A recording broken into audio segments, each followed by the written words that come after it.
People think construction is just brick and sweat men with sunburnt necks, grumbling about overtime while hammers sing in the heat. They don't know half of what we bury out here. They don't know what's really poured into the concrete, or why some of us whisper warnings instead of jokes behind stacks of rebar.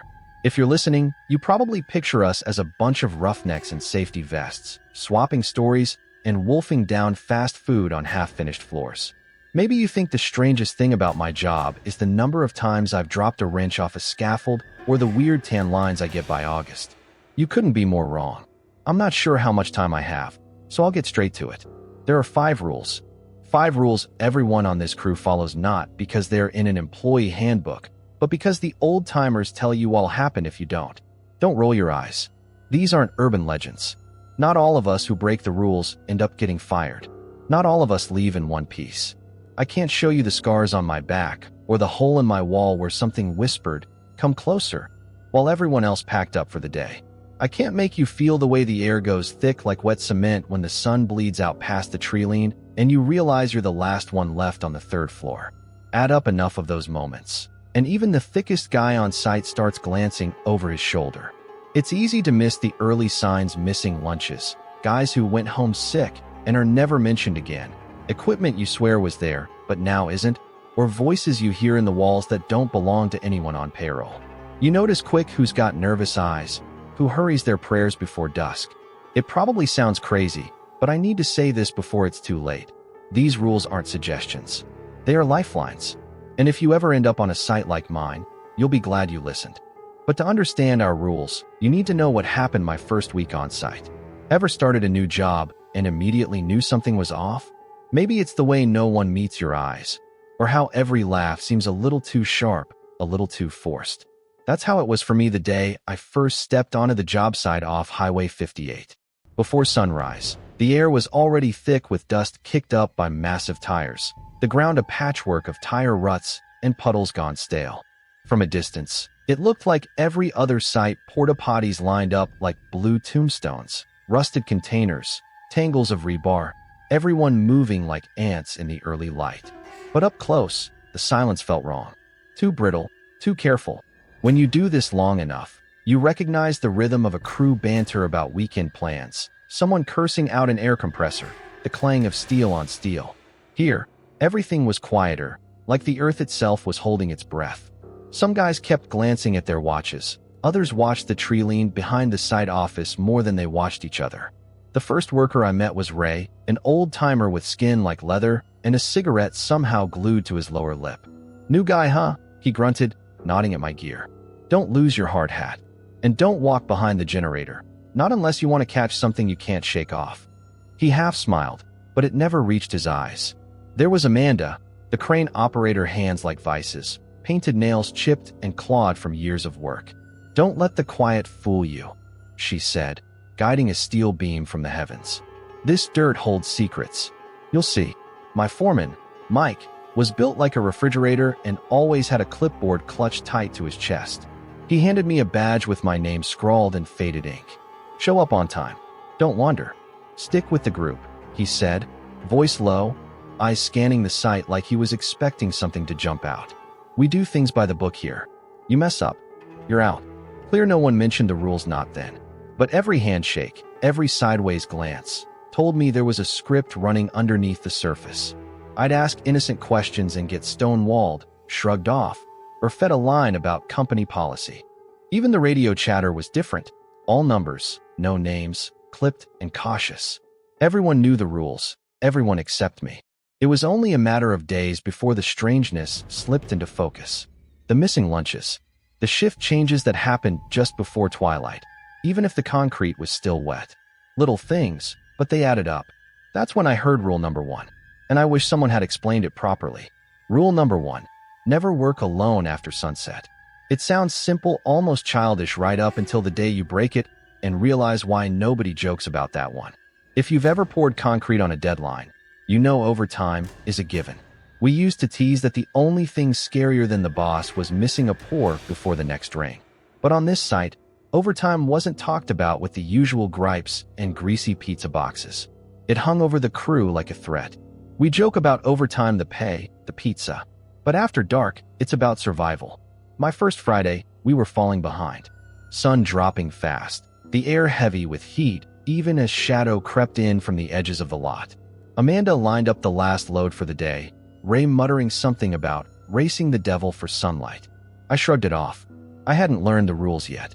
The sun melted down between the cypress, and suddenly the colors on site changed. Concrete and plywood that looked solid and honest in daylight now seemed pale, distant, against a sky turned sour with clouds. For a while, I was on the main slab with Mike and a couple of temps, tying rebar, listening to the polite rhythm some guy humming, someone else talking about a soccer game. Then shift change. Workers peeled off in small clusters. One by one the numbers thinned, until the site was all echo and uneasy spaces. I double-checked my list one last panel to finish. Mike barked, "Wrap it up, 10 minutes." With everyone packing their gear and the last light smeared across the horizon, I found myself at the corner of the lot, cables in hand, mind on autopilot. I think I was trying to prove myself first week and all. I didn't notice Amanda circling the crane cab, gesturing at me in frantic, silent warning. Ray called out, voice tight, "You about done, kid?" I waved him off, tried to laugh, but the sound didn't land right. It disappeared into the open air before it reached him. That's when it shifted. The shadows, which had seemed sharp and well-behaved, started curling around the corners. They stretched longer than they had a right to.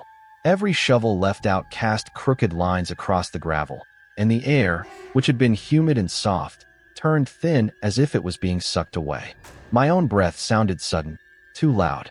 There were noises, little taps and scratches that weren't mine. It's easy to blame rats, knees, wind, but these sounds weren't scattered or random. They crept in patterns.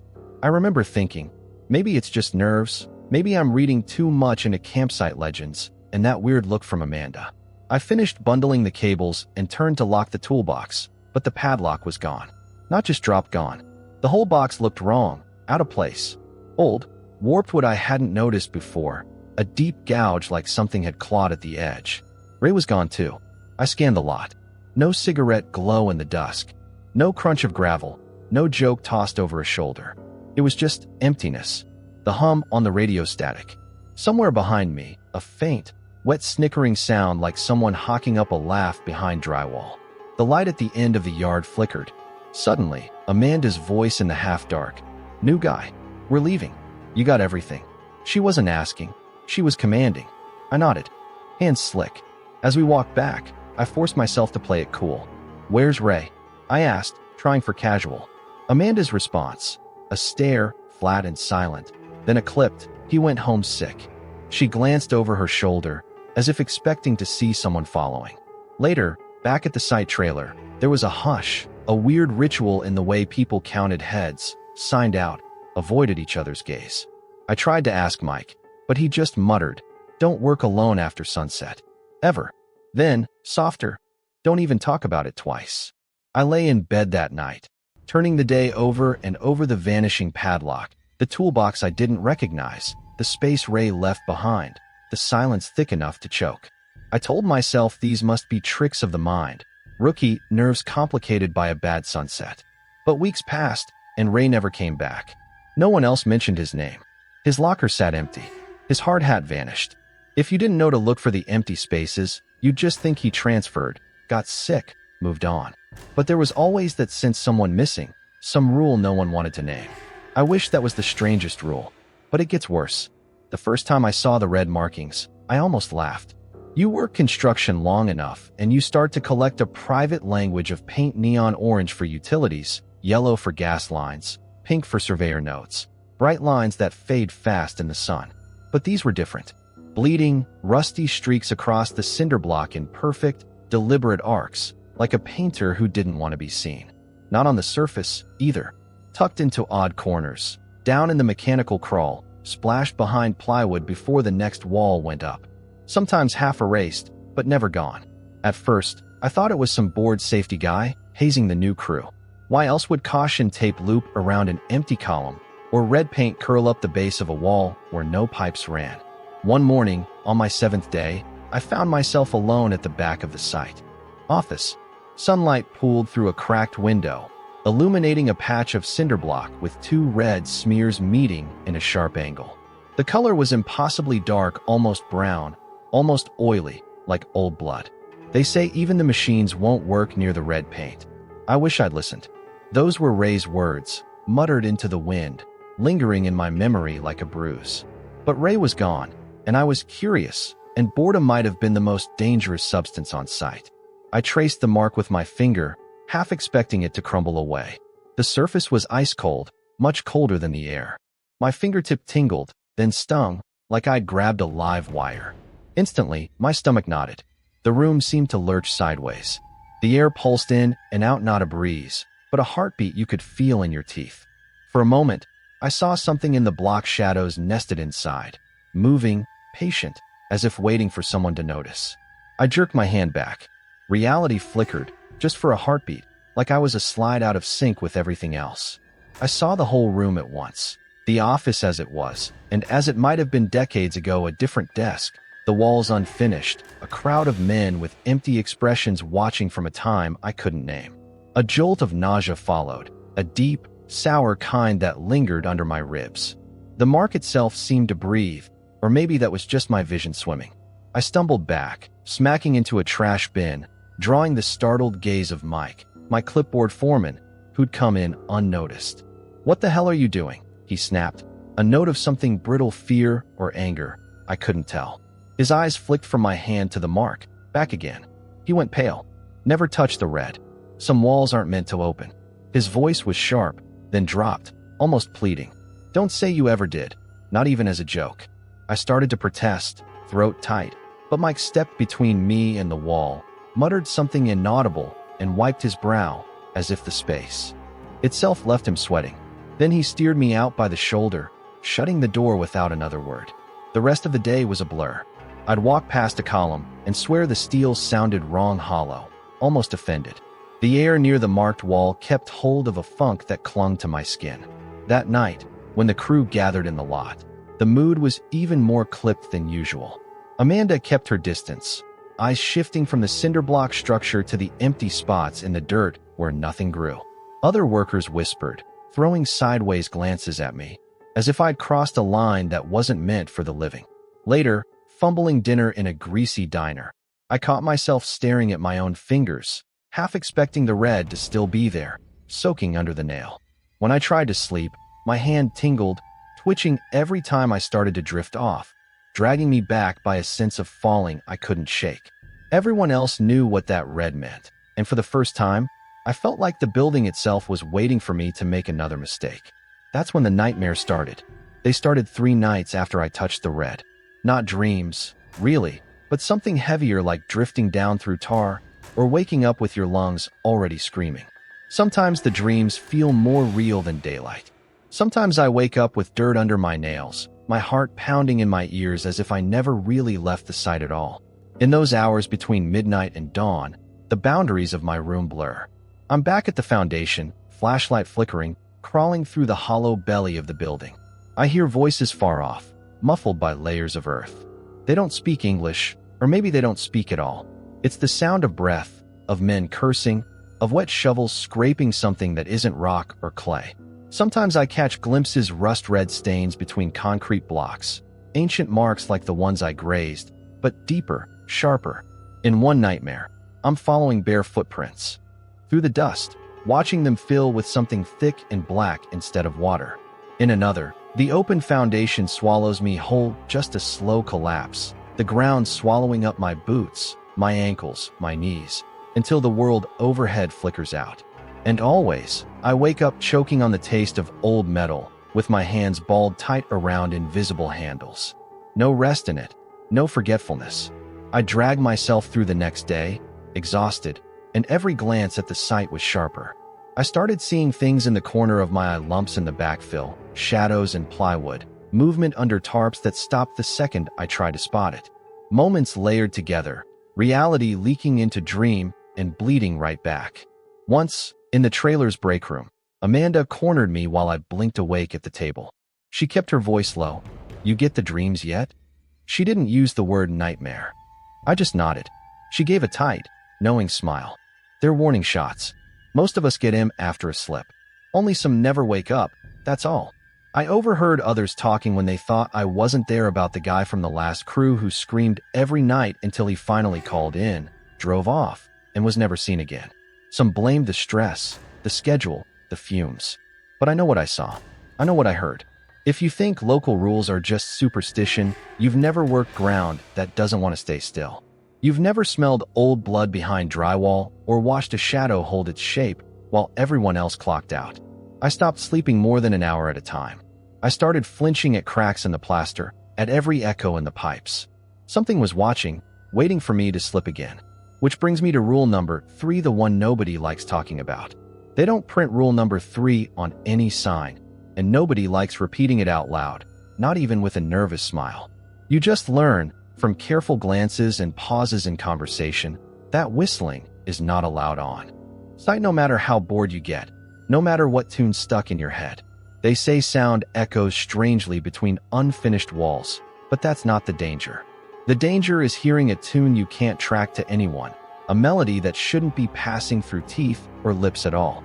The morning I learned how real this was, the fog lingered low, sticky as soup. Most of us were up on the skeletal 3rd floor framing, waiting for the next load of lumber. Mikey, different from the foreman, smaller, Jumpy, was always humming, always picking up scraps of songs from the radio or what had just played in his earphones. That morning, he was extra fidgety, filling the air with nervous sound. Amanda called up. "Cut the music, yeah? Sight likes it quiet." The others laughed, but she only half grinned, glancing at the horizon like she was calculating the weather. I thought nothing of it, another superstition. A few minutes later, the laughter died down, and we went back to hammering, arguing about which local diner would give us food poisoning. That's when it happened. I was crouched by the west window, pounding nails, when I heard a soft, high whistling. It moved, weaving in and out, aimless at first, like someone just killing time. But the longer it went, the less it sounded like anything human. There were odd jumps in tone, no breath in between, and the space around it seemed to dip cold, even with the sun baking down through new beams. I thought it was the wind at first. I wish it was just the wind. "Cut it out, Mikey," I called, not looking up. No answer, just the tune getting thinner, squeezing through the rebar like a spider's song. Someone else, maybe Billy, snapped, "Seriously, knock it off, man." Amanda's hammer stalled in midair. Her face drained pale, mouth working but no sound coming out. It's not him," she muttered. The job site seemed to freeze. Suddenly, radios crackled. Our supervisor, Mike's heavy voice, barked a phrase that didn't fit any normal protocol. "We have a code gray on east scaffolding again. Anyone confirm origin?" The air tightened. Tools fell silent. Amanda dropped her hammer and motioned urgently for us to back away. "Don't look for it." Later, I learned Mikey wasn't the first to disappear.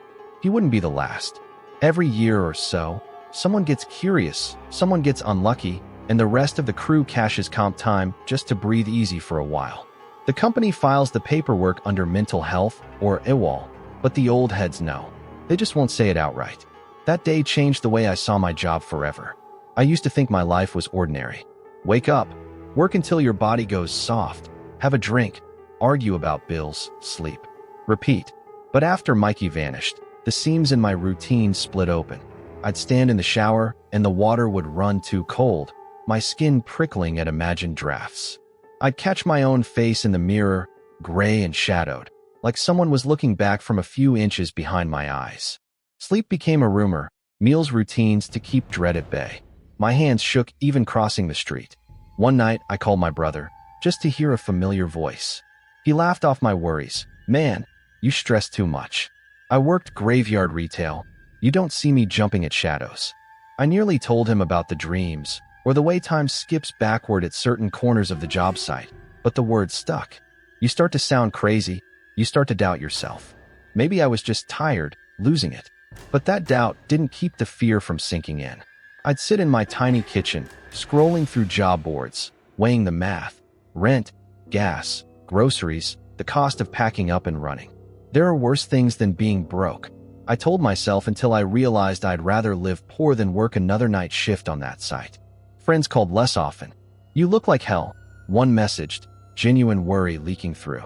I lied, said it was just stress, too much overtime. But I kept hunting for answers. On a night when the nightmares wouldn't let up, I found a forum half abandoned, full of anonymous old posts from people who'd worked haunted job sites in Southern California, Arizona, Nevada. Stories about missing folks, rules no one could explain, accidents that never made the news. One thread nearly erased mentioned my site by name. If you're there, follow the rules, even the unsaid ones. Someone else replied cryptically, ask about Rule 0 if you want to spook the foreman. They'll never write it down. Rule 0.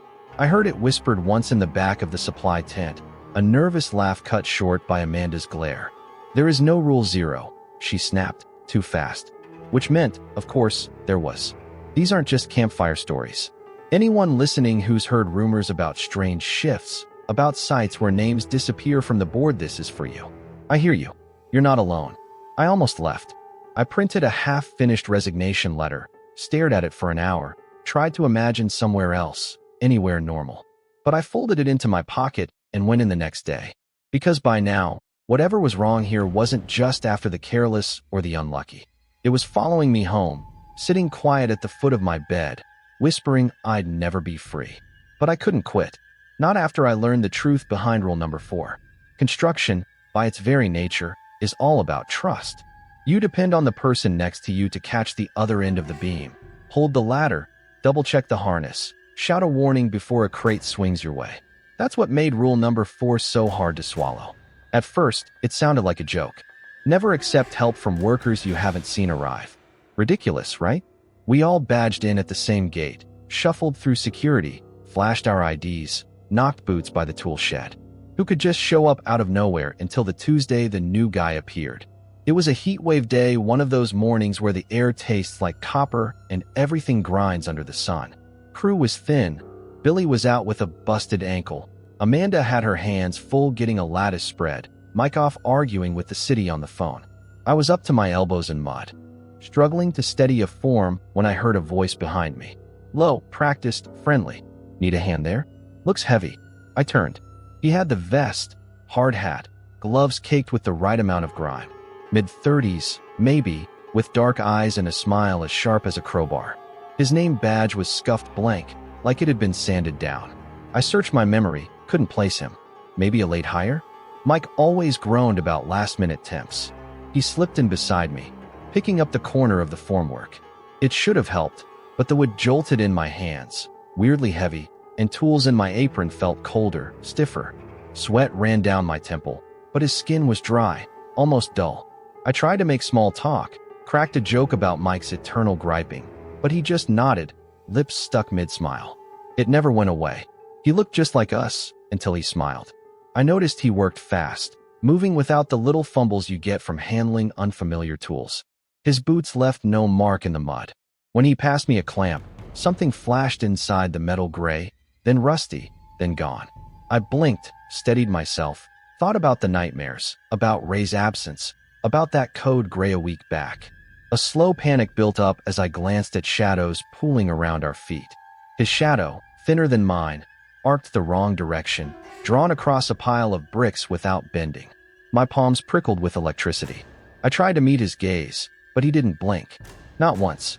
Amanda showed up, breathless, wrench in hand. Her face froze, and for a second she dropped her tool. The new guy turned that wrong smile to her, tipped his head, then swept away, cutting between columns like a ghost, merging with a group I could have sworn wasn't there a minute before. My head spun. Amanda grabbed my shoulder, so hard it bruised. You see him arrive? She rasped. I shook my head. Figured he was with your crew. No one's with me today, she spat, voice rough as gravel. She pulled me behind a stack of supplies, her eyes wild. First time I saw one of them, my hair turned white overnight. Swear to God, don't talk, don't wave, don't even take a wrench if you didn't see their badge at morning check-in. You want their help? You'll never see home again. We watched the others milling about. The new guy was gone, just gone, leaving behind a streak of corrosion where his gloves had touched the rebar. Later, when I looked, even the air felt heavy, like it was being pressed from both sides. The next day, the tools he'd passed me began to rust, mottled with sick green marks I couldn't scrub out.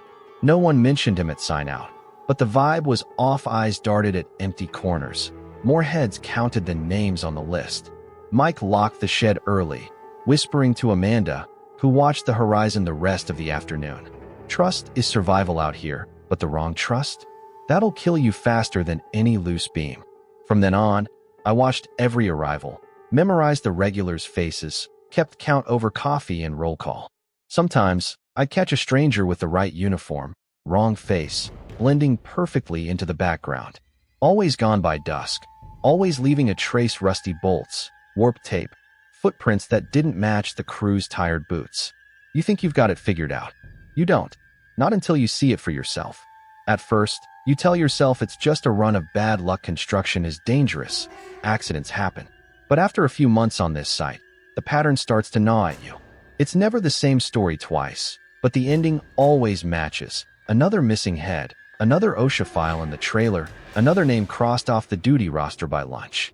One week, a scaffolding coupling failure sends a veteran welder tumbling 3 floors onto gravel. He's not dead, not at first, anyway, but his stretcher never makes it to the hospital. His locker's cleaned out before noon, and by the next Monday, nobody even remembers his last name but the union shop steward, who stares at the paperwork like it's written in a foreign language. Then there are the equipment breakdowns. Generators that won't start, safety latches failing only for certain shifts, rebar snapped in places that shouldn't be weak. Always, someone's there to sign off, always a manager around to explain it away, all neat for the morning report. Routine error, they say, or unexpected material flaw. Maybe, but there's too much routine and too much flaw. I saw more envelopes handed out in that office than anywhere else I'd worked. Quiet, compensation packages, pushed across greasy tables, men and women who struggled to look grateful for silence. Nobody wanted to talk about lawsuits or local news.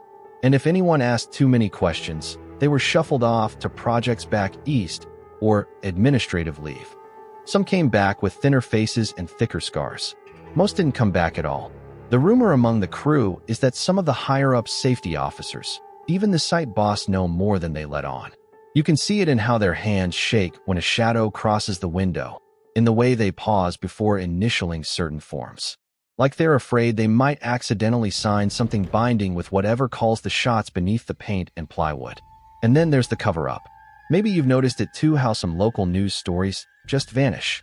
No follow-ups, no interviews, just silence, like the earth swallowed every loose memory along with the bones.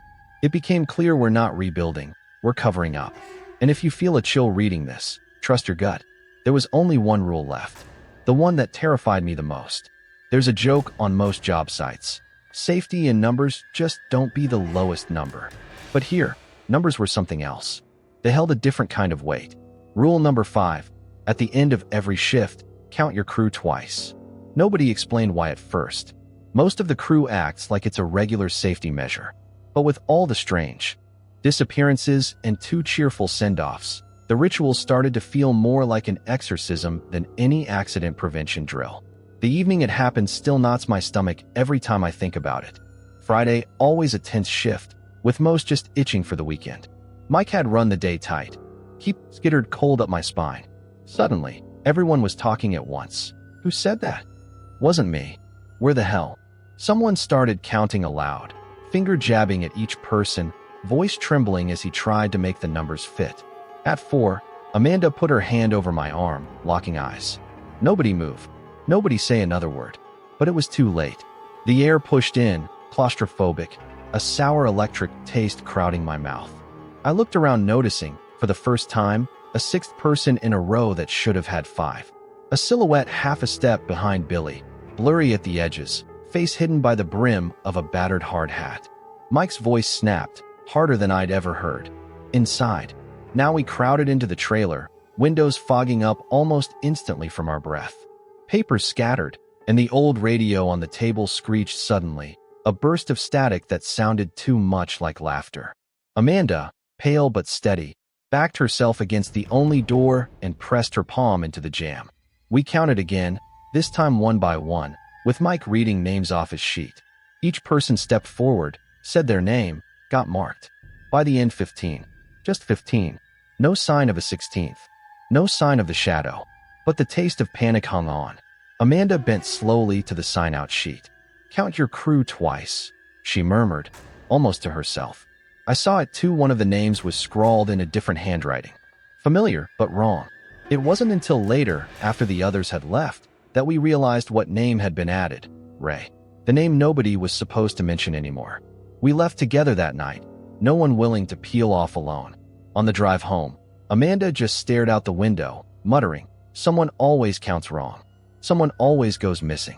I went straight to my apartment, locked every door, and sat in the darkness listening for footsteps that shouldn't have been there. Later, just before sleep overtook me, I remembered what Amanda had whispered when I first joined. The crew. If you ever find more people than you should run, don't look back. There are some things that just want to be counted, to be remembered. That's how they get through. That night, I dreamed I was counting again, hands shaking, always coming up one over, again and again, until there was no one left to count but me and a room full of shadows wearing stolen faces. Some say it's just stress, that the human mind loses its grip when pushed too far, too often. But I know better now. If you've made it this far, don't ignore this post. Someone you know might need it. Maybe it's you. Maybe it's the next new guy, or someone who's already started noticing cold hands on their back after dark. Either way, I'm writing this because I promised myself if anyone could use these warnings, they shouldn't have to learn the hard way. They call it paranoia, checking under your truck before you drive off, never turning your back to empty doorways, jumping at every double-take reflection. But out here, paranoia is just another word for survival. You pick up these habits because somewhere, deep down, you know the rules were written in panic and blood, and that the difference between going home or vanishing is simple math. I know how this must sound. Maybe you're rolling your eyes, thinking I'm just another blue-collar guy pushed too far by heat stroke and cheap coffee. Maybe you've heard stories like mine on other forums or videos, security guards with too many overnight shifts, ER techs who hear footsteps from the walls, janitors who work the old wings nobody else will clean. If so, do yourself a favor and believe at least a little. Some nights, when the wind's right, I can still hear the forms settling and shifting outside my window. Sometimes, I wake up and smell that same metallic tang, taste dust under my tongue. Once, I found a smear of red under my doormat thicker than paint, almost sticky. I haven't slept more than a few hours since. It sits with me, a small, patient weight. I get messages sometimes from names I don't recognize, people who found this story or heard it repeated in sight trailers 1,000 miles away. They all want the same thing, ways to stay safe. Proof that they're not losing their minds. Well, listen up, California's not the only place with rules. I've read about jobs in the desert, in flooded tunnels, in old subway stations where the head count never matches the names. Maybe these things started here, maybe they didn't. But if you're working anywhere that feels wrong, trust your gut. It might be the only thing you've got. If you have stories, add them in the comments, or just send them to someone who'll listen. Maybe together we'll work out what's really going on. Who knows? Maybe it's always been there, just under the surface, waiting for folks too tired or too desperate to pay attention. I'll keep posting when I can. If you've followed other case files or watched the older stories, I'd like to think our little community makes the darkness a little less heavy. Keep an eye out for details nobody else notices. Watch for rules, even the unwritten ones. Sometimes a little superstition is all that's between us and what waits underneath. My phone's ringing. 3 times, just like they said. If I don't make it, remember the rules. Keep counting. Keep your eyes open. And don't ever, no matter how tempting it is, answer someone's help if you never saw them walk through the gate. I hope it's not too late for you.